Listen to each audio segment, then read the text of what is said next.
That's what's suspect about it. Welcome to the PARAcast. I'm your host, Tomas the Boss Hernandez, joining you in front of the towel on the blackout curtains to block that top light. I don't even know what they call that. I What do love they how call you the thing that goes on slowly top? actually started Valence.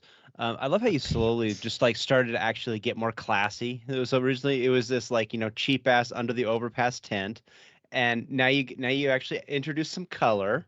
That's really good, Tom. Well, This is I awesome. had color You're getting before. domesticated. I had color before, but it was covered by a tent. Black is not a color. But you understand, like, now that see, look, I'm matching the curtains. See that? I picked the Wow. exact shade of gray. So the coat matches the drape. Yeah, the coat matches the drapes. Yep. It's exactly what I was trying to go there. Joining me tonight. If not tipping is wrong, then he doesn't want to be right. It's Robert Wyatt. Tipping is the biggest scam ever created. Yeah. And this new like little put the little tippy thing in things. No, fuck that. No. If I have to stand up to order my food, you ain't getting a tip. Well, it's at like weird places too. And the other problem is too, they don't ask about a tip, they go like, it's gonna ask you a couple questions. It's like, no, it asked me one question. It's like, how much more money would you like to give? And I'm like, none.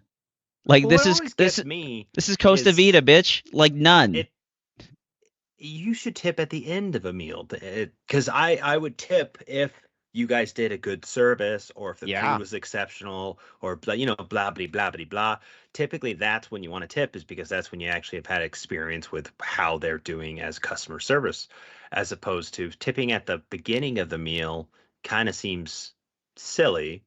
And you're like, well, it's just like the DoorDash. I hate doing DoorDash in general, but when I do, they're like, okay, well, how would you like to tip them? I'm like, I don't know. It depends how long it takes them to get here with my fucking food. Yeah, Right? there's nothing, and if you go to return something, there's no return on the tip. Like, if you sit there and you go like, this burrito had a puppy paw in it, and they're like, okay, well, here's your $12 back. I was like, well, can I have the tip back? No, we don't. We don't refund the tips. I don't think you guys deserve that $3 tip anymore. No.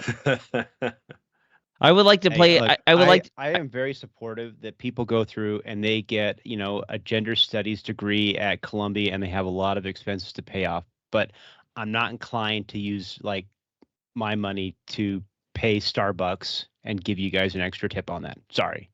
I would just like to change the name of the game, Just the Tip, to not paying for the actual service and just paying for the tip. Let's just rephrase Just the Tip into just literally not paying for the actual service.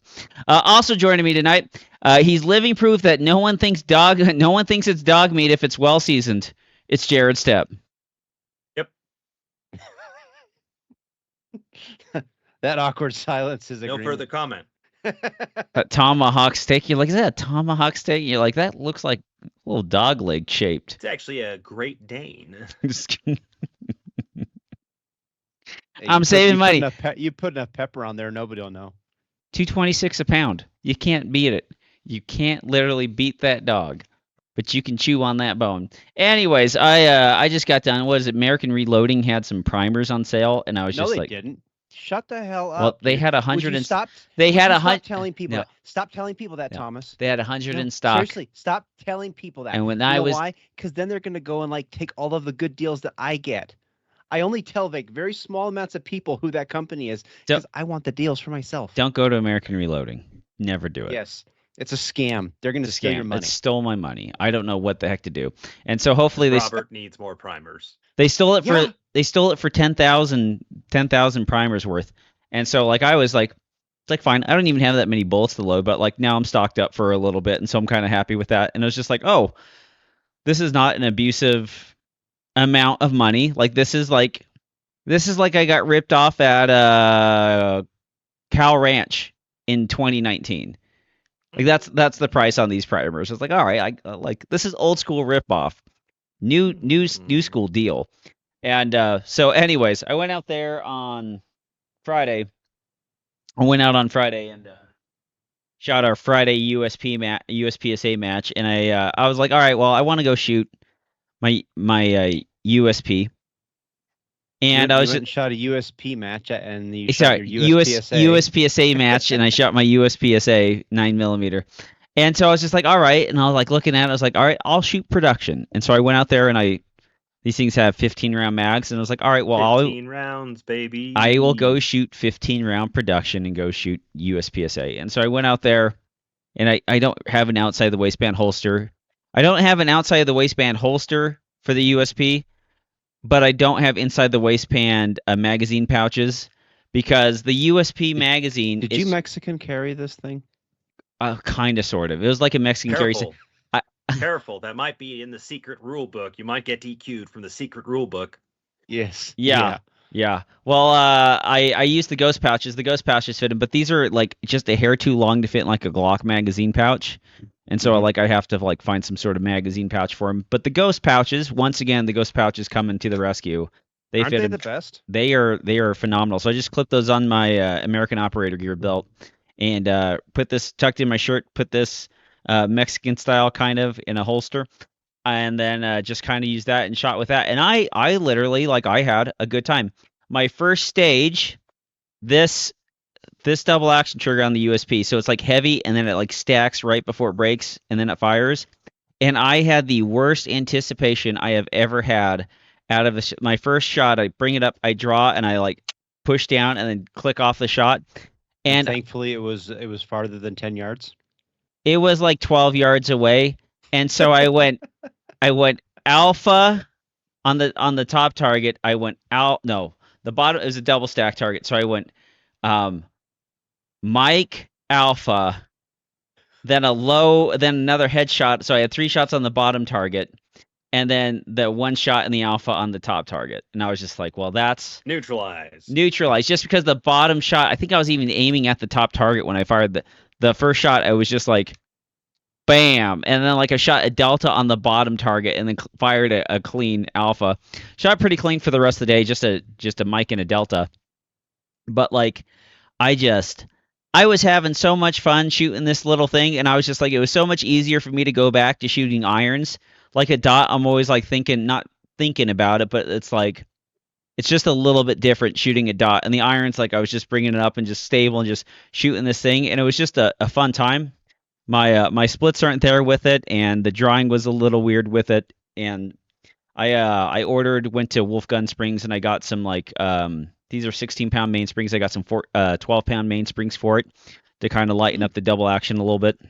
That'll make a big difference. Yeah, that really will, because the HK is a fantastic gun. If it just take a little bit off that double action, then it's great. It's like the old Berettas. Like the old Berettas, they used to ship with the 20-pound mainspring, and then like when Lang, this latest generation from like 2018 and on, they all shipped them with the 16-pound D springs. And so like I'll just push this in and go out there and go shoot it for a little bit. But yeah, like I had a fun time, and I went out there and shot with Ben Banks and Eric Sayo and Tim Panich, and I watched Eric Sayo have like the most scariest out of battery detonation that led to exactly no problem with his rifle. Wow. So like he had a bullet that got caught in the lands, and it looks like he like stroked it, and then it was enough in there anyways, and then he put a 9mm behind it, and then it was just a bit out of battery, and then he pulled it, and I saw a bunch of black smoke come out the side, and he was just like, oh crap. It was literally the last shot of the stage. Well, he came Saturday, and he had a squib. Yeah. So it was not a good reloading experience for Eric that day, unfortunately. Yeah, so the nice thing, it was like, oh my gosh. And so like he tapped it out, and one bullet came out. Gunners. And then we looked at the bullet, and I was like, oh wow, that's crazy. And then he's like, wait a second, and then he tapped it out, and then another bullet fell out, and I was just like, gosh dang. But it was like, it was so that's like scary, fortuitous that like there was nothing that happened that was wrong with it, and he was like shredding most of the day with it. And then you just sit there and you look at it, and you're just like, hot dang. Like I've never seen a 2-bullet blowback detonation that led to like nothing. And it was just like, wow, that's pretty solid. But That's yeah, why I like when I first started reloading years ago, Brad, my brother-in-law, told me, he says you should deliberately make a squib.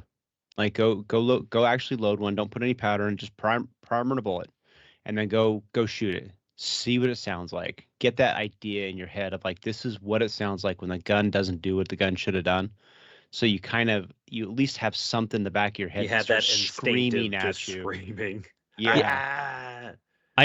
I think It's saved my butt. Honestly, it was the best thing I ever did was doing that, because it really has saved my butt twice. I think a lot of the times, like that kind of stuff can save you depending on the string, because if you're like running around like Tim or Eric, and like the whole point of that PCC is so you can do 11 splits on the constant.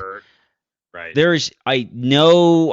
Nobody can be in the middle of a bill drill and just go like, that one sounded, and not continue to pull the trigger on the next one.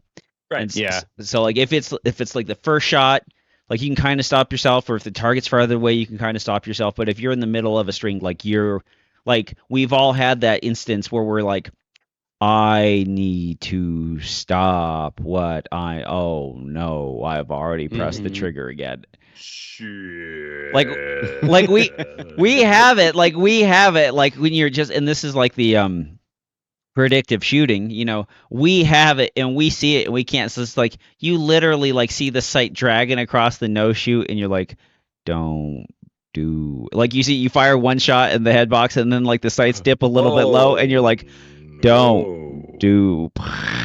Why'd you do it? And then you look at the target, and you're just like, fuck. And then you're just like, and then your plan is like, your body, you're trying to tell your plan is like, make up the alpha. And then you're just like, oh no, we've already left the position. Oh, you're just like, run into the RO. Yeah, like you can't tackle the RO. The USPSA speed is like, you're just like, if only like you're kind of like big government but slower. Like there's no decision making that can stop the beast from moving down the field, and you're just like, oh no, oh no. And then you just compound these things over and over again, because you're moving at a pace where you cannot stop anything. And like the problem is like, this is the thing about reloading too. It's like the faster your press is, like once you get to that 650 and above, you can start ripping ammo out, and you're just like, I felt that being tight, but I can't stop myself from shoving that thing farther in. And then you have some abortion of a case that's got like a bullet that's been tried to seat sideways, and it's crashed the entire brass, and there's powder sleeping out the side. You're just like, shit. That is exactly the words that I use. Yes. Yeah, you just sit there and you're just like, why am I such a moron? But anyways, I sat there go ahead. I was just gonna say, that's actually the funny thing about reloading is as you do it long enough, you actually start to develop just that feeling of what you can get away with, right? Yeah. Like on a 650 or something like that. I mean, when you come down to actually deprime it, you're like, that's not going. Oh well, send it through anyway. Yeah. But sometimes it's like, that was a mistake. The priming pin is all. Yeah, it's just like, oh, there was a 22 gauge in there. Not bad. Damn it. I feel a bunch of resistance before I'm supposed to feel resistance. Oh well. A primer pin pops out the top. You're just like, gosh damn it.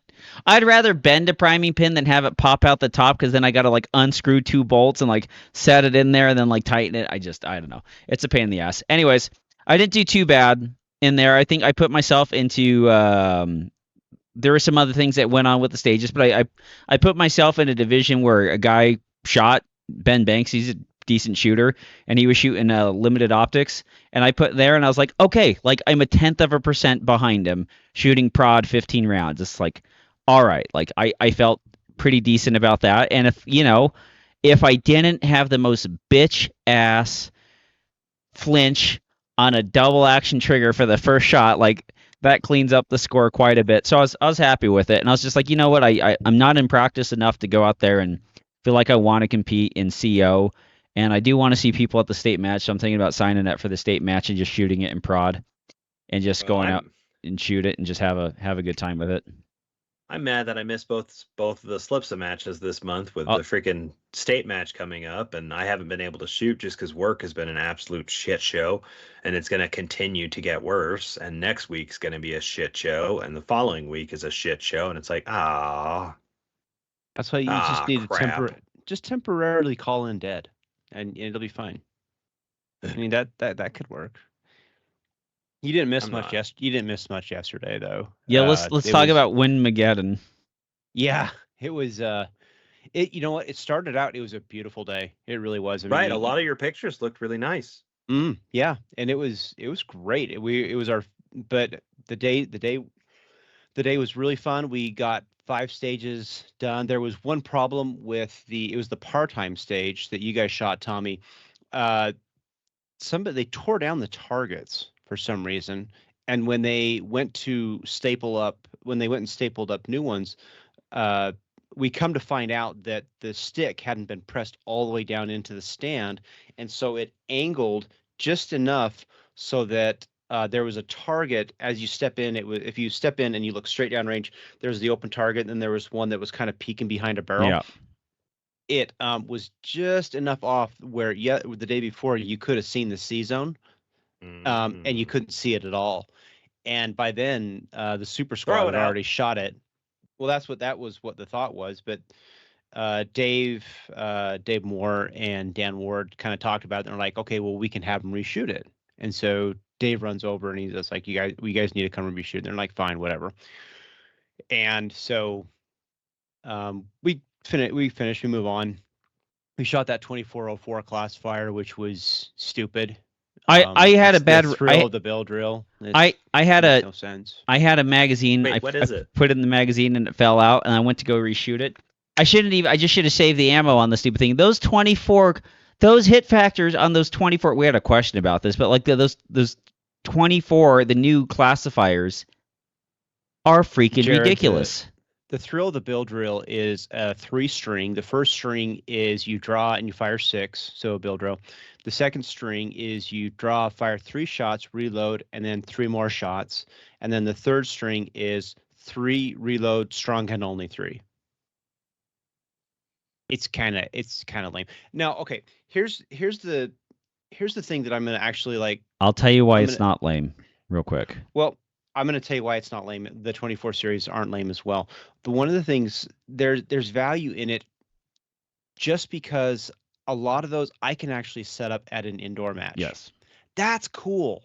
Yeah. Because so many stages, like classifier stages, you're just limited. You can't do anything with them because you don't have the depth. You may not have steel or something like that. But man, just to be able to have a new set of classifiers, whether they're shot out or not, I'm not speaking to that. For brand new people, a brand new person doesn't care. They're just like, cool, I got a classifier. That's all they care about. No, I like it as a skill drill because even when people like, you see a lot of like very quick bill drill times, you don't see a lot of very quick bill drill times with good hits.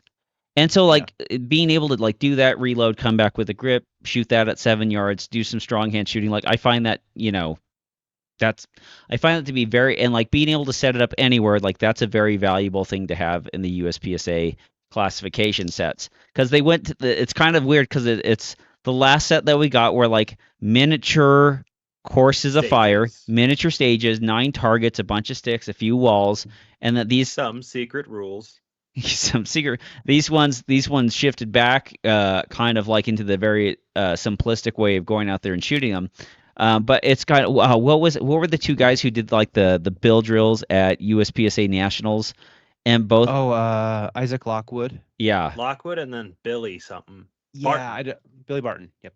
So those guys went out there and they were shooting those, and like this time they cut off the head boxes, and so they couldn't get like a lucky alpha by like raising it up, and then like they made it so like you had to all have it in the alpha scoring zone, and that like I think Shooting USA had a thing on it of them doing it and explaining the whole history of it, and like those guys had a hard time shooting for speed and keeping them all in the alpha.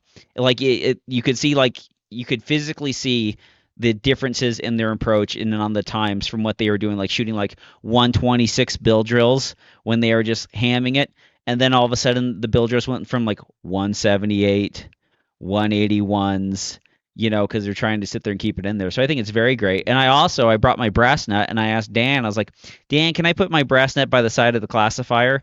And then I was just like, wait a second, this is 18 shots from a standing position. And I was just like, this is fantastic. So I put it out there in the morning. I made sure everyone got the brass that they wanted to get off of their net. I let them know. I was like, hey, pick up whatever you want off of this thing. And at the end of the day, I closed it, folded it up, put it in a bag, and then took it home. And I was just like, awesome. Except for all the 45, like 20. This is something I noticed. I was watching people shoot the 2011s. A lot of them just literally piddle the brass straight down.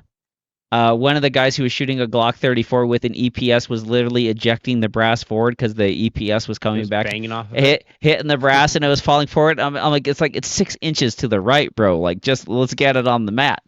And then like you just watch some other things, and then like of course the 45 is just kicking that shit, 12 yards to the right, and I was just like, all right. Oh man, have you seen the like Glock 22s throw a 40 Smith & Wesson into the next bay? Those eat them. Yeah. Yeah, but it was a good time. I had a lot of fun with it, and shooting this USP, it was a lot of fun. And 15 round production was very nice. For not the like, if there was a bunch of people shooting production, I would have very much preferred 10 round production. But since there wasn't, it was nice because 15 rounds in iron sights is enough that you can kind of like what if yourself into another division, right, and kind of get there. And then literally I had 2 magazines on my belt. I had 3 magazines on my belt, but I never really ever got to the second magazine. I had the 1 reload per stage and then just kind of kept flowing through. That's why I think the 15 rounds just gives you a little bit more to work with, and it gives you a little bit more where you don't have to come up with these squirrely ass stage plans. With the 10 rounds, there are often times where production is shooting a unique stage plan as opposed to everyone else. Yep. 15 rounds, a lot of the times you can make it work. But this is what I still had to shoot the slide lock, I think 2 or 3 times in the match, because the 15th round is just 2 papers and a steel. And so if you think about getting into another position, almost like you do like the first half of a stage and then you start moving into the next part of the stage, there's not a lot of those stages where you can go and do that you enter in, and now it's like more than that. Like I shot a 10 round array, I came around to the corner from an unloaded start, pick it off the barrel, shoot 5 rounds on one side, 5 rounds on another side, step in, 2 rounds, activator, 2 rounds on another one, and now you're back at slide lock again. And so there's still that edge there because you're still trying to get the most out of the capacity of the gun. And there still is a big difference between 23, 24, 25 rounds in the gun and 15. So the nice thing is there's no, I mean, it's not the nice thing. The sad thing is there's no, I mean, production is just all but dead. And yeah, but if we could do a production only match, we could design some really fun stages that really kind of tested that 15 or even the 10, right? I mean, you could build some stages that would actually, and I think that's where production, back when production was so viable, people were building stages that actually really kind of like took advantage of that and kind of catered to that idea that you could have like reloading options and places where you could do things. Now that it's all gone high cap, everybody's just like, we're just going to put 15,000 targets out on the back 40 and call it a day. Yeah. And it's not to say that stages aren't good, but they're just different. And I don't know if it's a good different. They're just different. Right. Yeah, I will agree with that. Stages definitely are kind of seeming to be a little different nowadays. But it also really just depends on who's doing the stage designing. I mean, you can still see this guy's stages are still like this. I was looking through the state match book the other day, and I saw that one barrel stage, and I was like, God damn you, Dirk. But it wasn't even Dirk. Yeah. It wasn't Dirk. It was some other jackass. I'm like, who is this motherfucker? Why is it that every time we have a hurricane? Why is it that every time we have a hurricane force wind, it doesn't blow the damn barrels away? Of all the things, get rid of the barrels. They're nailed in. But yeah, like the one thing too that's great about 15 round production is like it is mostly comparable to you can what if yourself. If you're going to have a dead division, at least have it close enough that you can what if yourself and to see kind of the parallel between the people that you compete with in carry Yeah. optics and limited optics. So Mhm. Yeah. it was fun. Yeah, no, it was our last stage. Obviously the last stage. The wind crept up, and I was the last shooter. And it was in the jail, and the wind's coming up, and I'm like, let's go. I want to at least shoot this stage. And so make ready everything. There was a barrel start stage where you had to pick your stuff up off the barrel. Timer goes off. I grab that thing and I load the gun. I run over to one side, shoot some stuff, run over to the next side, shoot. And as I'm advancing downrange, the wind just Boom. goes nuts. And I hit the position. I swing over and I shoot this target. Come over and shoot the target on the left. And I have like the dust that goes straight through my glasses into my eyes. And now I'm like having a hard time seeing. But I have to swing the gun back over, and there's this wall of like dust and dirt, like completely hiding the popper that you have to activate. It was cool. I mean, it really was. It was pretty cool, but I mean, in the time, it was. And so Reconnaissance by fire, firing into the dirt cloud till you hear the ping, ping. yeah, pretty much. And I finished the stage, everything like that, and then the rain came, and it was like the gods unleashed it, because Dude, it the weather's been nuts. Yeah. I don't know if like Utah has like a monsoon season or something like that, but it sure feels like it, like every Well, week. normally Utah does not get heavy rain. Typically, we get light rain, or if we do have heavy rain, it's Very for like short. Yeah. 5 minutes Tiny. heavy Yeah. rain, and then it's done. Mm-hmm. For over the past 2 or 3 weeks, we've had like a good rainstorm, like once or twice a week, where I'm getting goddamn chunks of hail out where I live. Yeah. And it's wild. One of my friends' houses, their basement flooded. It's getting crazy. Like Orem had a ton of flooding apparently, and there are a bunch of stories on KSL about like these apartment complexes that just got absolutely destroyed because of the flooding. And it's just like, dude, this is crazy, guys. Yeah. Apparently, like there was some hailstorm that hit, and it just totally wiped out a whole ton of people's like solar panels that they have on their roofs and stuff like that. It's like, good luck getting that replaced. Yeah, it Right? was. I was out with somebody, and his ability to be driving around with his summer slick tires on there all of a sudden became a hindrance, and it was just like, all right. Yeah. Right. That was something else. But anyway.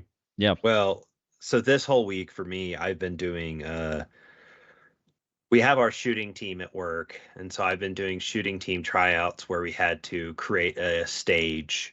We made 3 stages up at the range, at the police range, and then we had to proctor them, and then we had to do all the stuff. And it's just annoying because you're trying to like cater to all the different shifts so everybody can go without trying to take time off. And so the times for the tryouts was like 2 to 5 and then 6 to 9 on Monday and then also on Friday. And it's just the Monday one was another one of those days where we got that rainstorm. And so it was pouring rain, like everyone was soaked. And we're just Wow. standing there and like, well, do you guys want to wait or do you guys want to just say fuck it and go? And so it's all these cops and they're like, yeah, let's just do it. I'm like, all right, screw it. No one from Monday makes the shooting team. Yeah, no, there are a handful of dudes on Monday that it definitely hurt their time. Like for me, I shot on Monday in the worst conditions just because I'm like, I'll be with the boys. It'll be fair. And I shot one stage and it took me 34 seconds. And then I shot it on Friday. No, I didn't even shoot it on Friday. I shot it on Monday night when it was clear, and I did it in 26 seconds. Oh my. Wow. So I mean, like it was a big difference for the rain, and so it's just like, oh, well, Yeah, we didn't even Screw finish it. the match, because I mean they called it. I mean, the lightning came in and they're like, this is not clear. And we're standing in the classroom, and and Eric Sale was looking out the door, and lightning strike just right up on that berm. Because like light boom, and you're like, oh, that's close. Yeah. Yeah. Time not to be running around with a big gigantic stack of steel in your hands. Well, and then this week I got family coming in town, and so we got to do a bunch of stuff with them. And then the following week we have SWAT selection, and so that's 3 days, and it's a lot of work for the candidates, but it's also a lot of work for the guys putting it on.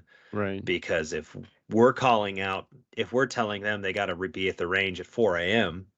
or whenever, then that means I got to be at the range at 3 a.m. Which means And your ass so got to we're get up at going. 1:45. Well, we're going to be going from 3 a.m. to I think 5 p.m. that day.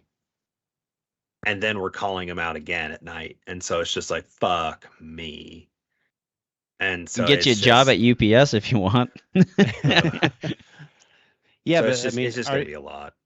But are your rifles at least legal to use?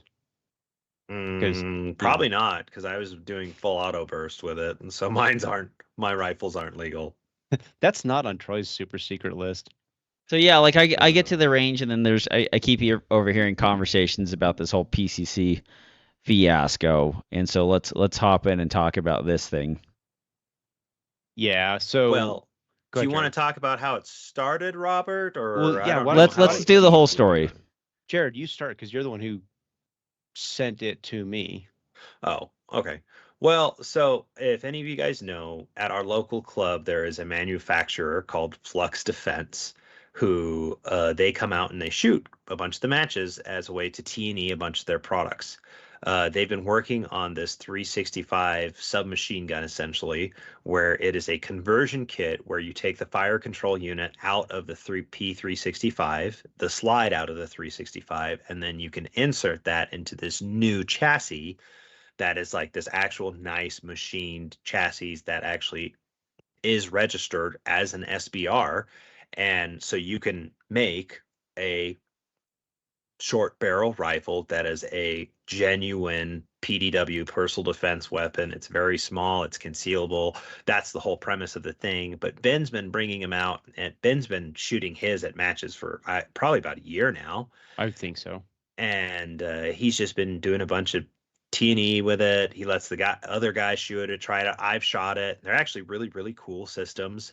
It's actually a significant disadvantage for Ben because obviously it's a very tiny, small platform. That's the point. But it's actually very shootable as well. I have a video of me shooting it on one of my pages if you want to go look. But it's a very cool gun, and I like it a lot.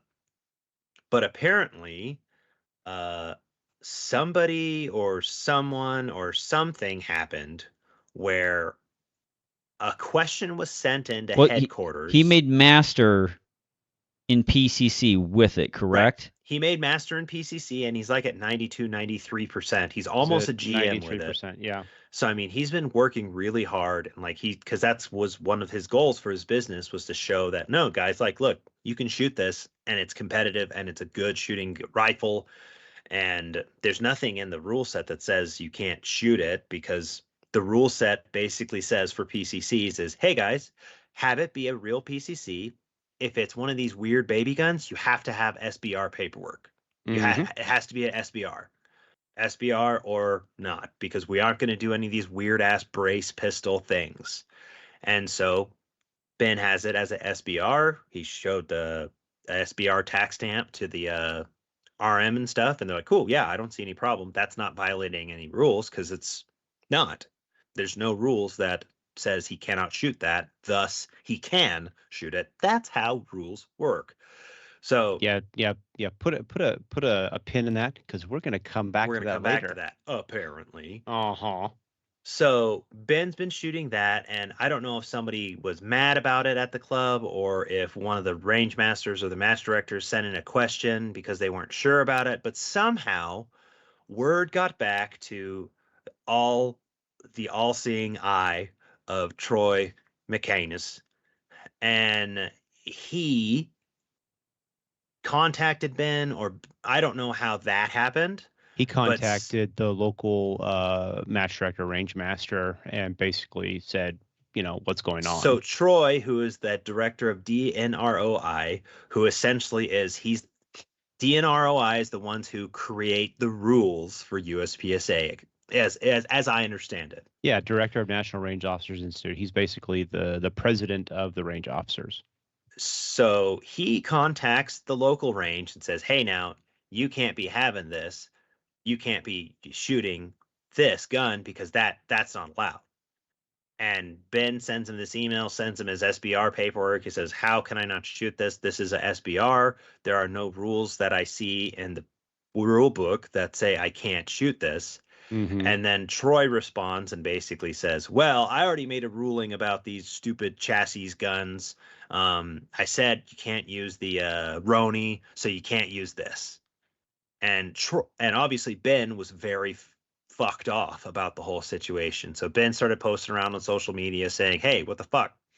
A lot of people started seeing it, and everyone's kind of just confused because they're like, "There's nothing in the rule book that says you can't do that. Like, what is Troy talking about?" Right. And so I saw that. I contacted Ben. I talked to Ben, and then I talked to Robert about it because Robert's our section coordinator. And I'm like, "How's this a thing? Because there's nothing in the rule book that says he can't do this. It's an SBR. SBR means it's a rifle, thus he can shoot it.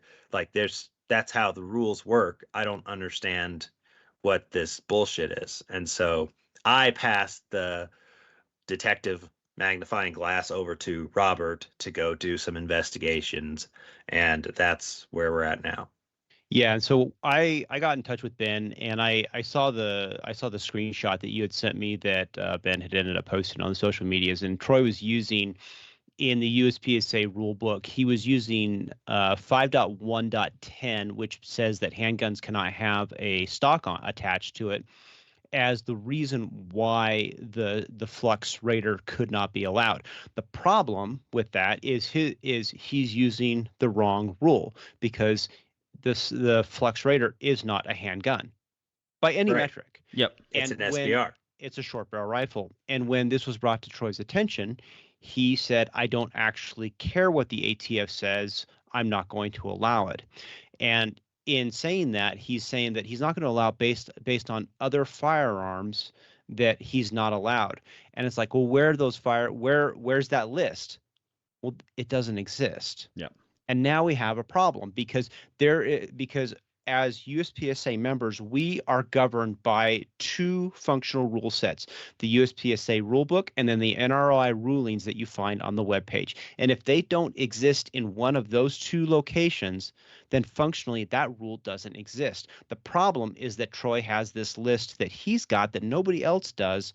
So, and Secret combinations. exactly. And you're like, okay, well, why is that an issue? Because if Ben shoots in Utah and the Utah range masters say you can't use this, but somebody in Colorado who's never heard of this drama shows up with that same thing, they then could legally compete, because Right. there's no rule book that says they can't.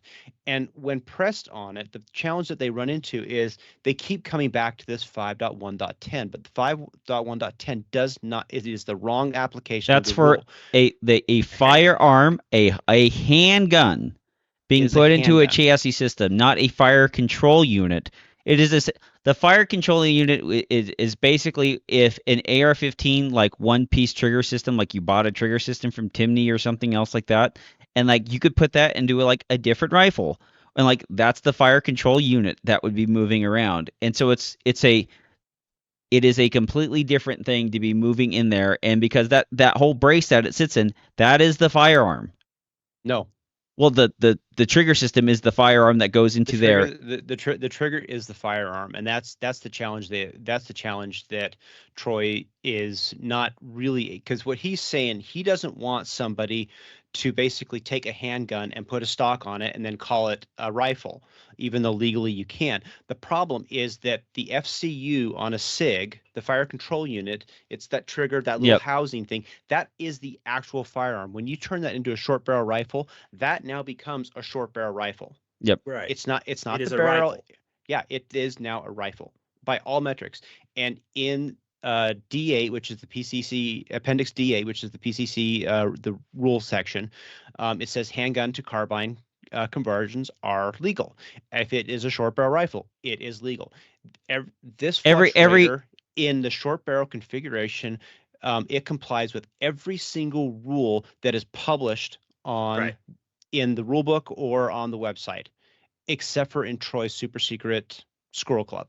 Well, so technically by this, that he gets to make up anything, he could basically select any like 9-inch barreled, let's say CZ Scorpion. Like you buy a CZ Scorpion. If Troy doesn't like the CZ Scorpion, even though you put a stock on it and got an SPR, if he doesn't think that that would be appropriate, by his same logic, he could go like, that's a pistol converted to the SPR. I don't recognize that model. That's exactly the problem that he by trying to use the 5.1.10 application, he is now unintentionally basically banning a whole host of firearms. The AP5s from Century Arms, it's never had a 16-inch configuration, so that's a handgun. Yep. That we're converting into. Many of the Scorpions, the PSA. We have a guy who's shooting at our range right now with a rifle that previously was a pistol. That would now be outlawed according to that definition. If he wanted to. Trying to employ. If he wanted to. Yep. And that's the challenge that we have is functionally it's like, well, because I've actually asked, I've spent all week dealing with this, but I've asked the question is like, well, they're like, well, why are you using 5.1? Because Troy said, okay, well, Troy could tomorrow come out, and this is, being and eat absurd. A bag of dicks. He could come out tomorrow and say said according to rule 9.3.1, what is that rule? I don't know. But according to this rule, the Shadow 2 is now no longer allowed in production. Well, that rule doesn't apply. It does because I say it does. And that's functionally where we're at with this particular firearm. Yeah. And it's a challenge because now we're being put in a situation of our local club is being forced to adjudicate this, even though there is no rule. And this is the thing you really have to understand. There is no rule that disallows this. The only rule that you can point to is because Troy says so. An internal email. Yeah. Well, an internal email functionally at the end of the day is worth the paper that it's written on. Until it actually sits before the board of directors and gets on the USPSA rulebook or in the DNROI blog, that email has no functional value. The challenge is you get range masters who are functionally afraid of Troy and what Troy can do to them or do to their reputation, or range master candidates who suddenly aren't going to be able to become range masters because Troy won't let them. And now they're in this situation of like, well, I have to do what Troy says, because I'll get in trouble. And the problem is, shocker of all shockers, that didn't work so well for the Nazis at Nuremberg. So I don't know why people are trying to do it here, but they are. And it's a challenge because at the end of the day, we still have a rule book. And if USPSA has one just beautiful, glorious thing that we ever get to deal with, well, we're paying for it. You can go from anywhere in the state. You can go shoot Area 6 or Area 3 or whatever, and that rule book is solid until this situation. And so we're trying to figure it out. And this is how we really do want to look at this from the perspective of like, there is a misunderstanding, or simply we are in a place where you have a new thing. Right. And let's solve this to the benefit of the shooter, not to the arbitrary benefit of somebody who doesn't know any better. Well, it's like we've talked about before with this type of stuff, Robert. There's either two options on this situation, right? Either one, Troy is acting in a ignorant or a uninformed decision, or he doesn't know, and so he's not aware of this or that, and so he's just acting ignorantly, acting lazily, whatever you want to call it. Sure. There's option one. Option two is he is acting deliberately cunty. And so that's it's either one or two. There's no other options here. It's like he's either he made a simple mistake, or he's deliberately being a flaming cocksucker. So in this case, that's the thing. It sounds like in this case, two. It does, but everybody that I'm trying to talk to, I'm trying to do this from the benefit of, okay, what's our end goal? Our end goal is to have more shooters in the sport. And if the shooters are bringing firearms that comply with our rules, then we Right. have to allow that to happen. We can't make up super Right. secret squirrel rules. And so So I want to this, treat people like it's just an ignorance thing, and we can educate our way out of this. Well, right. But there's the a problem is sorry, Tom. go ahead. I run into this at work all the time of this random old jackass, this random old dude who's just like, no, I don't think that works. And everyone goes, no, this is fine.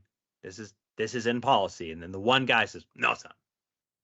What Yeah. do you mean? No, it's not. Like, can we have a conversation about this? Like, why you think it isn't, or why? How come these 10 people who are all knowledgeable about XYZ think it is, and you're the only person who says it's not, because you just say that and you don't really have a good reason, but you just say, "Well, I know it when I see it."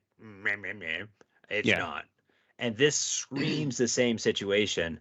And it kind of goes back to what you said, Robert. Well, then now it's going to come down to lower levels and saying, okay, well, are you going to enforce a bullshit non-existent rule? And the answer should be no, I'm not. I'm not going to enforce that because that's an unenforceable rule. And I actually think that's the most important attribute or skill that I could have for hiring a police officer today, is to be able to actually look at your leadership and say, no, I will Yeah. not do that. Whether it's because of the Constitution, or whether it's because that's not right, or whether it's because whatever you want to say. But how we end up with situations like Uvalde, how we end up with all these terrible, terrible cop situation, it's because guys were listening to someone in charge who was wrong.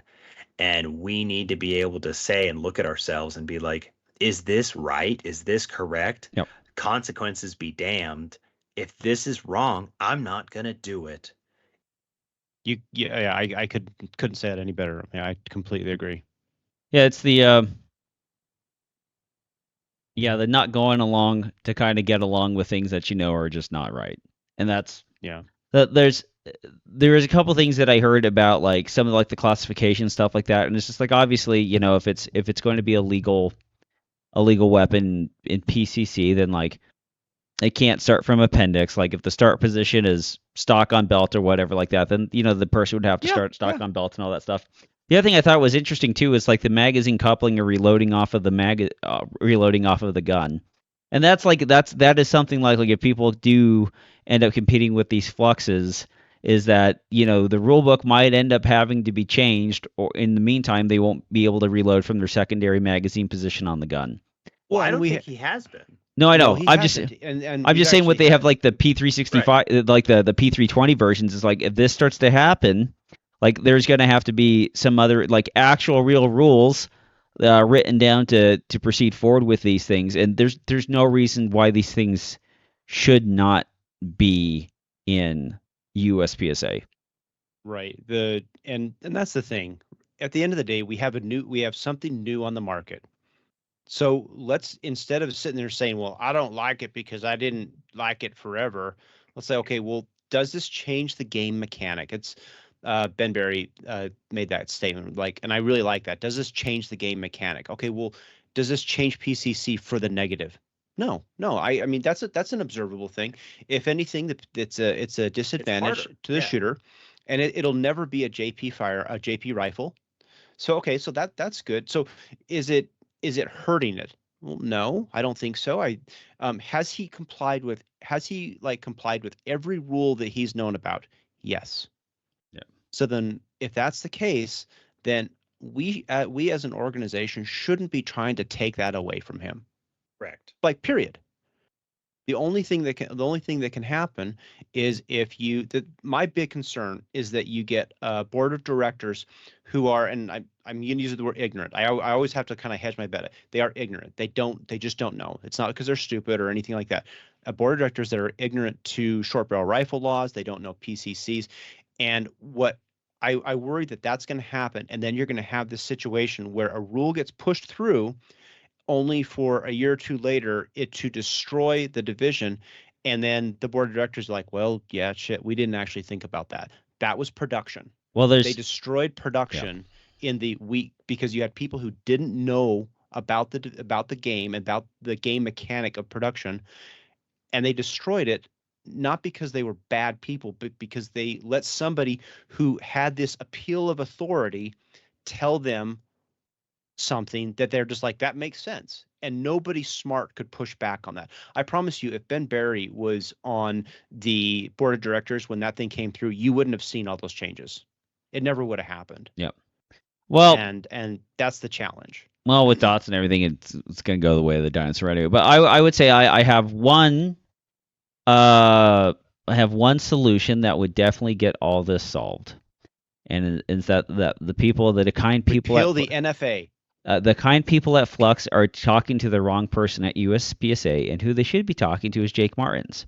It's like, cut a check for Front Sight Magazine, and guess what's going to be fucking legal again? Well, the thing is the old Bill they're Wilson they're maneuver. already teaming up with SIG on stuff. Like they're OEMing stuff for SIG Oh yeah, now. SIG's got their Legion Yeah. Raider. So, Okay, so that's the thing that makes That's Troy's a argument lot. even worse, because he's saying that you're taking an existing handgun and just throwing a chassis onto it. Well, now you have a major manufacturer right. that's actually producing this firearm. You can go buy it today. Yep. And At it's Shields. legal. Yeah. Like you literally can go buy this thing.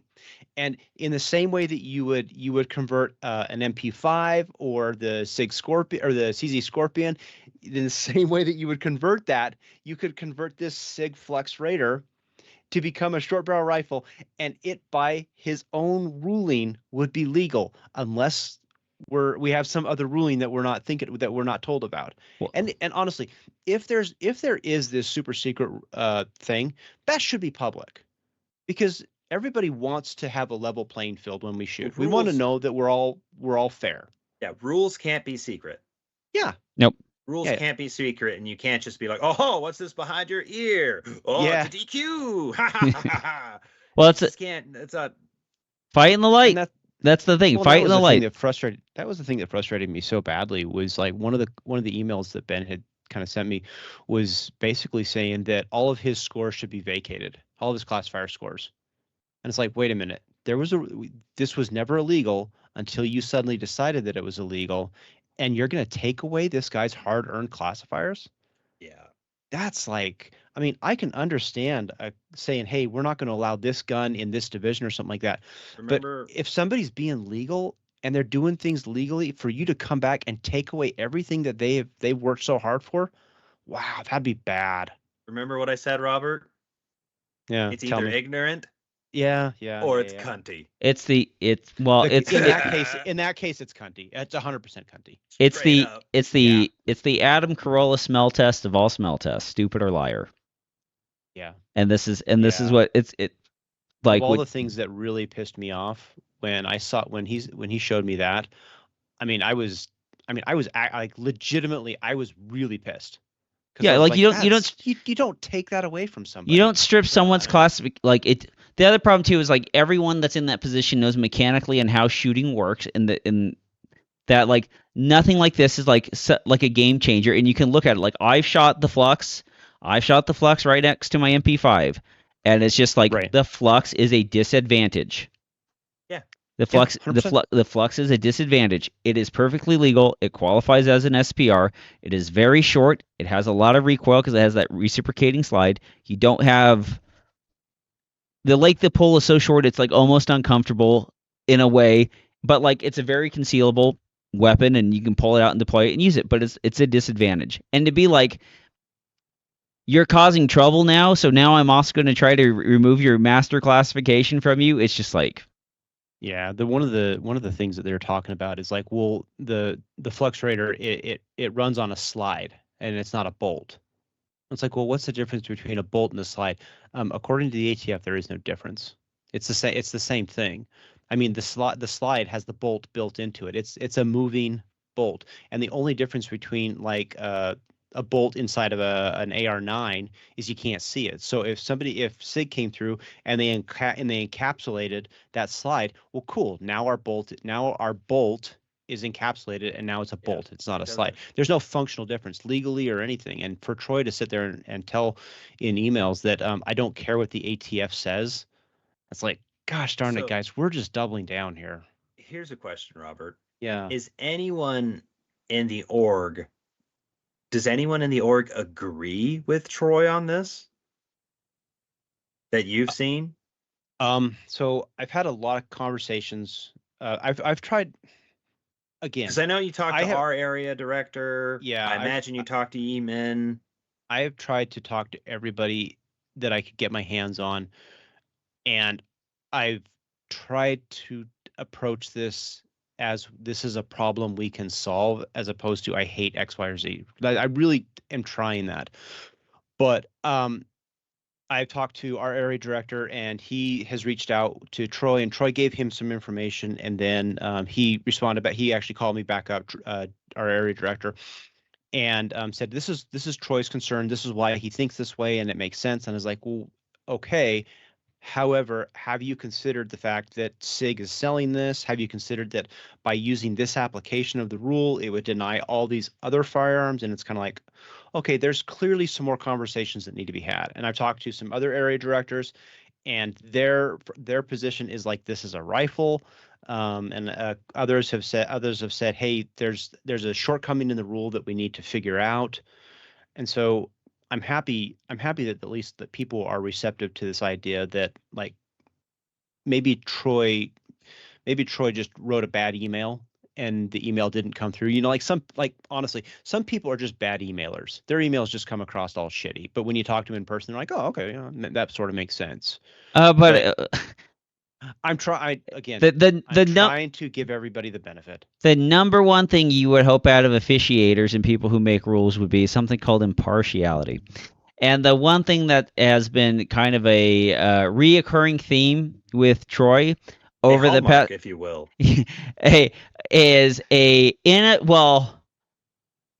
what would you say? Not his inability. Well, he has an ability to almost look vengeful and spiteful, and I would say constantly seeking for some sort of call out or revenge. His actions are not those of a professional. His actions are those of a spiteful little boy. Well, it is hard for some people to remove the all too human emotion from a rulemaking position and apply a bear of impartiality.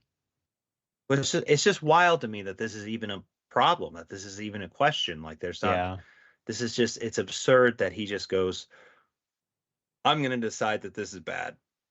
Well, that's that. I have decided this is the way. This is the truth. This is life. There's no other way other than me.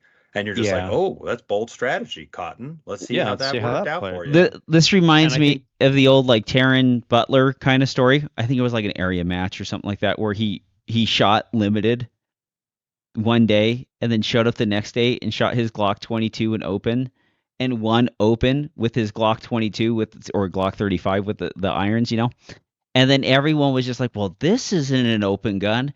He can't possibly have one. And then, like, the appeal to everybody to get the score tossed out, because, like, by the metric, by everything that is legal, like, he could win and compete with that gun. But because he did and nobody liked it, and even though it was a disadvantage, they've tried to find some way of getting it tossed. Well, you remember when Carry Optics very, very first came out. Do you remember Steve actually shot Carry Optics with his iron sight gun? Because it was not, you didn't have to have an optic. Yeah. It was the funniest thing. But that would have been for a short while.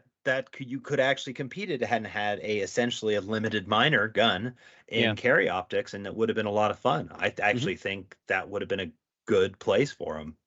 Yeah. So I'm really, really hoping. The biggest challenge, I'm hoping that this is going to solve itself. The challenge that we're going to run into is Utah State is happening in 2 weeks.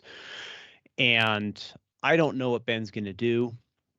If he shows up with it, arguably the range masters could try to deny it. He could then arbitrate it. If he arbitrates it, he's going to win that arbitration. It's not even up for debate. He's going to flat out win the arbitration. There's no rule. You have to actually cite a rule. And so, I mean, even the rule used by the range master to disallow it would be arbitrary. You just arbitrate that rule because it's not an application. They'd say 5.1.10, or the range master would be like, well, you're in violation of 11. Something or other.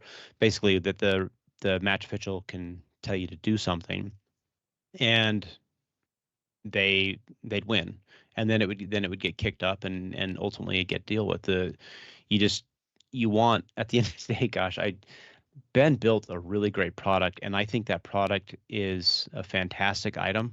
And I think it has the potential to be something that a lot of people are going to be able to use. Miranda, you have the Raider or the 320 version that Miranda seems to really quite like.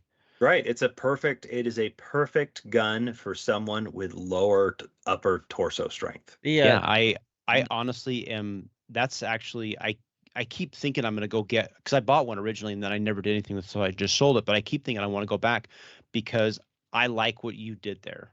I think this is a great option to have inside of our game, and it's clearly not changing the game mechanic by any metric. Well, the one thing let's is allow it. The Flux Raider is so appealing it makes the P320 look good.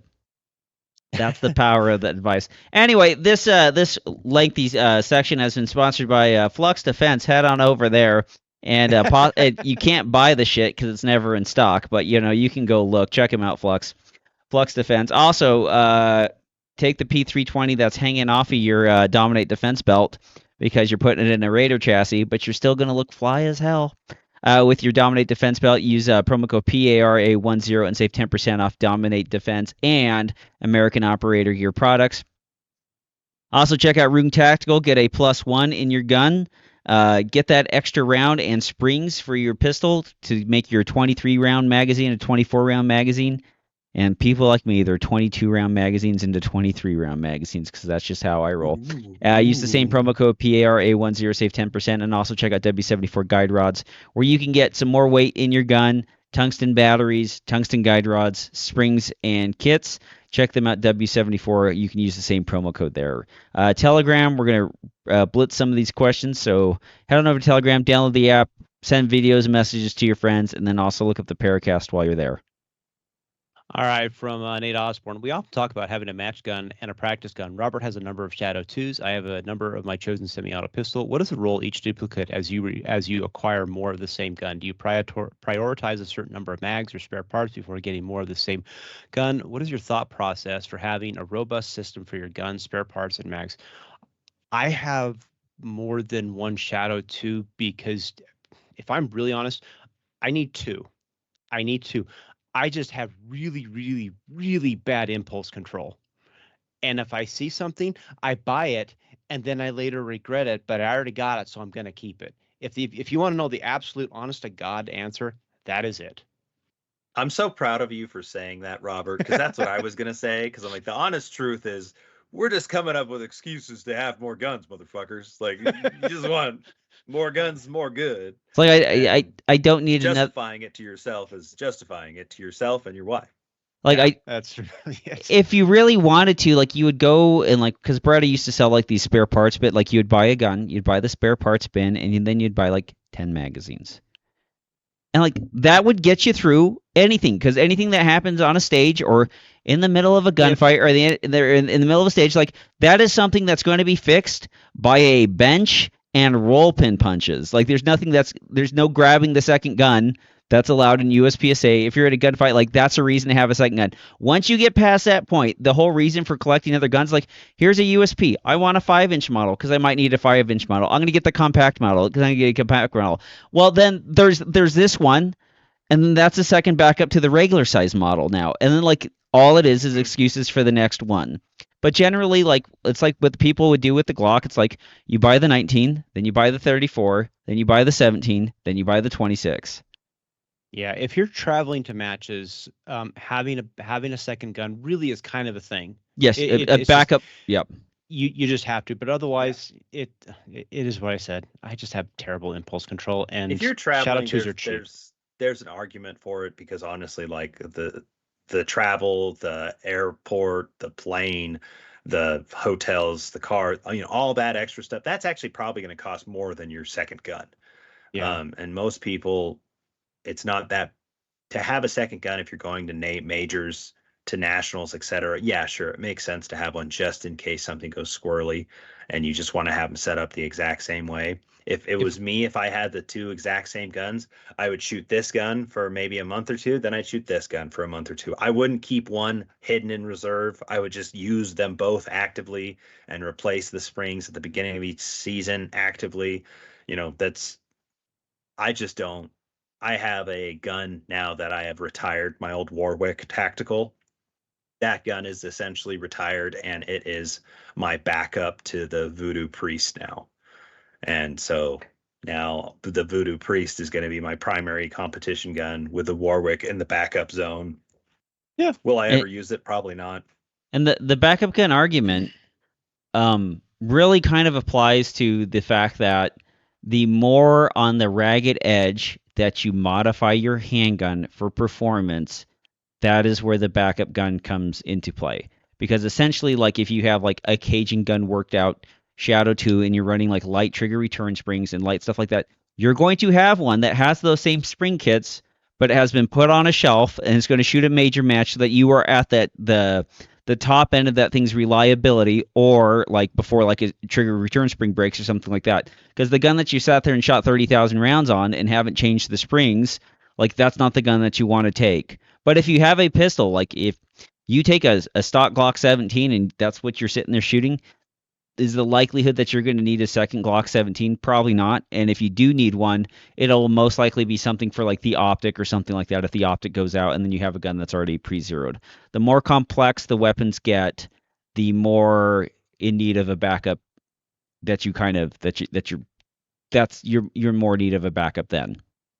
I can tell you, if my name was Tom Nelson and I was traveling to a match and I was taking that HK with me, I guarantee you I'd have a backup. Absolutely. Not because the gun's gonna break, but because the likelihood of finding somebody else who has that gun, there is that part too. Becomes a bit of a challenge. That's why John Batista and I, whenever we shoot a match, we go together because we're both left-handed, both shoot Shadow 2s. Little weirdos. Yeah. I mean, it's funny, but it's like, yeah, if we travel, we have 4 guns that could break, and when we could solve it.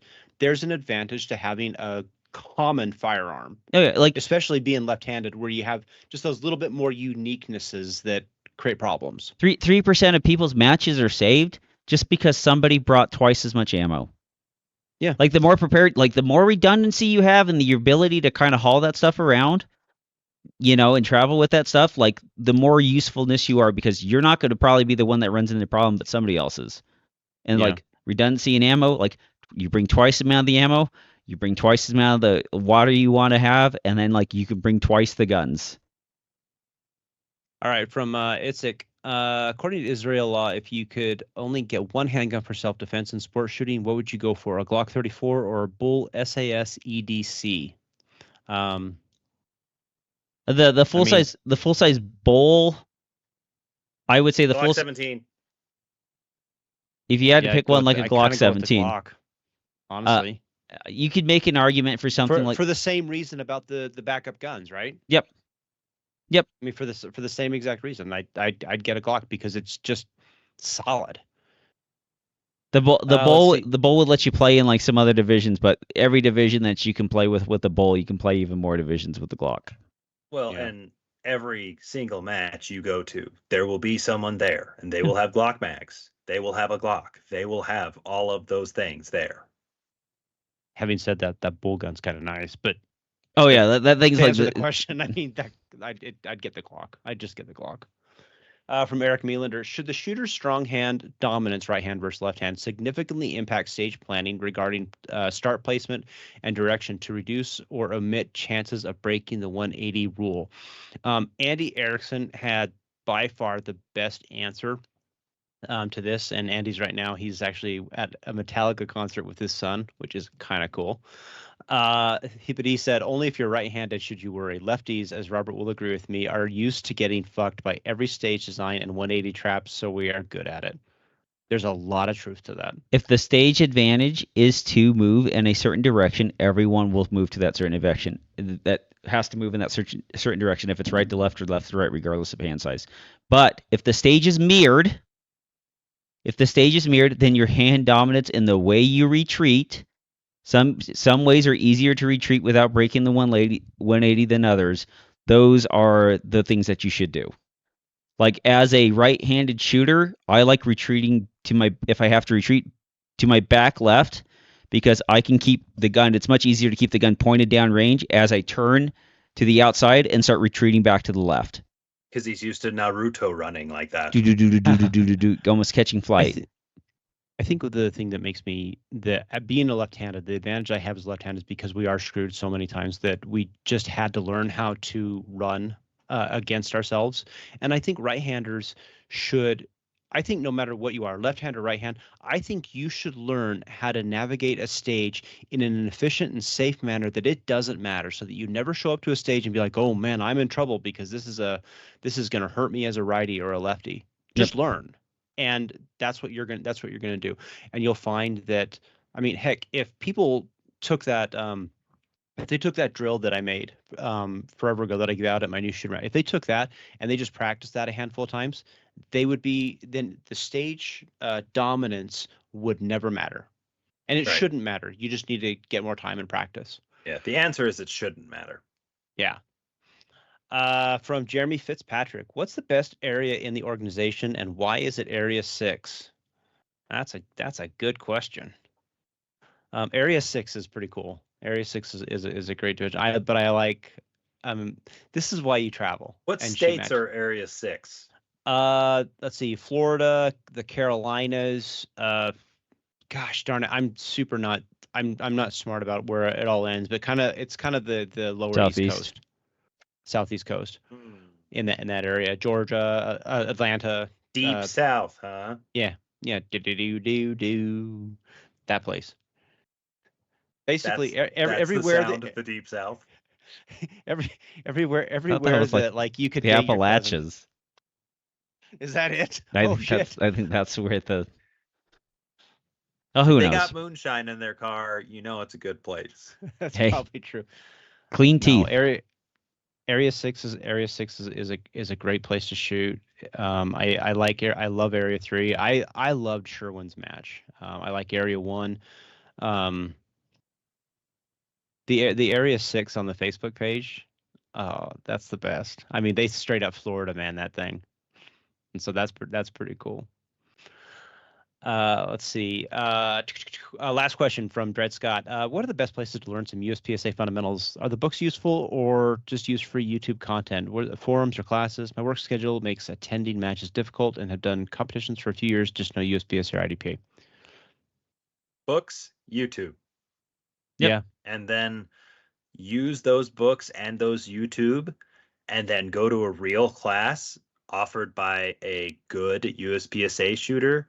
And then you can kind of get tweaks and input on those books and YouTube videos, and you can kind of see what's actually good and what's not. There's a lot of stuff on YouTube that's straight dog shit. There's a lot of books that are straight dog shit, and there are a lot of instructors that are worse than dog shit. So the hard part is trying to actually find good, well-vetted, good books, good YouTube, good instructors. And the thing is there's a lot of it though. I think you could look at fundamental, like here's my plan if I had a new shooter and I couldn't talk to it. It was like look up like shooting a pistol fundamentals from like Lucas Botkin from T-Rex. Like that's just like how to grip a pistol, stuff like that. Mm-hmm. Go to Mason. A lot of really good stuff. Go to Mason Lane's YouTube page and go to Ben Steger and Joel Park. Follow those guys, Matt Pronka, like follow those guys. The two books, Charlie Perez's book is quite possibly one of the best articulated books that's ever been put out on the subject for a lot of 100%. Wide range. And then Practical Shooting and Training, like Joel, the Ben Steger books that are co-authored by Joel Park are the best works. Like I have 3 or 4 of Ben's books, but like the stuff that came out recently with Joel Park's input has been phenomenal. And like those are really, really good books on drills and stuff like that. Like there's like a Glock 17, 2 factory mags, 8 21 rounders from Magpul, and like a shot timer or a decent shot timer app in a book, and like you can really go someplace pretty fast. And like, we have it at our own club. We have a bunch of young guys who are absolutely fantastic and much better way earlier in the 20s than we possibly were, had the information to grab at that time. Yeah, it's amazing how much content there is today as opposed to when we first started, like in 2013, 2014, whenever. It's nuts. I mean, Ben Steger, he's just constantly putting out fantastic content. This sucks because inevitably you're going to forget somebody. Hop on YouTube and you're going to find so many like good instructors. You're going to wade through some bad ones. But if you get on to Reddit, ask where to go there. I have to say you got to listen to Steve Anderson. Steve Anderson, because yep.